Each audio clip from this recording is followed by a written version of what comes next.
Municipal అధికారుల మొండి వైఖరి ప్రజా సమస్యలు పట్టించుకోవాలి మున్సిపల్ అధికారులు ప్రజా సమస్యలు పట్టించుకోవాలి మున్సిపల్ అధికారులు జై తెలంగాణ మున్సిపల్ అధికారుల మొండి వైఖరి commissioner commissioner commissioner commissioner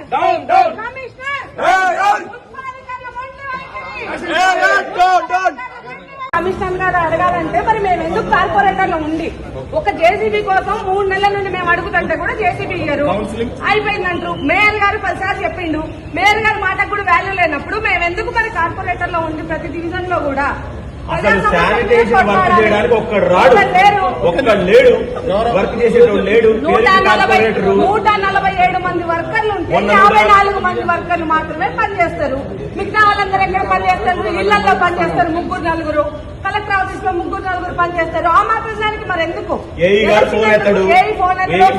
phone ఎత్తారు? కార్పొరేటర్లకే స్పందన లేకపోతే నార్మల్ ప్రజలకి ఎట్లా స్పందిస్తారు? ఒకటి చిన్న మీరు గౌరవ మెంబర్లు మీరు పెట్టింది దానికోసం మీకు అందరికి ప్రతి ఒక్కరికి చెప్పండి మాట్లాడే అవకాశం ఉంటుంది. అక్కడ మాట్లాడండి. ప్రతిదానికి ఒక పద్ధతి ఉంటుంది, అడిగే విధానం చేయండి.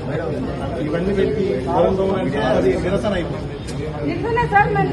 ఇప్పుడు జిల్లా స్థాయిలో ఉన్నటువంటి ఎంపీ గారు మనకు ఎంపీ గారు ఉన్నారు కాబట్టి ఆయన వస్తున్నారు, ఎమ్మెల్యే గారు వస్తున్నారు. వాళ్ళకు మేము నిరసన తెలపాలి, వాళ్ళ దృష్టికి మా సమస్యలు తీసుకోవాలి కాబట్టి మేము అడుగుతున్నాం.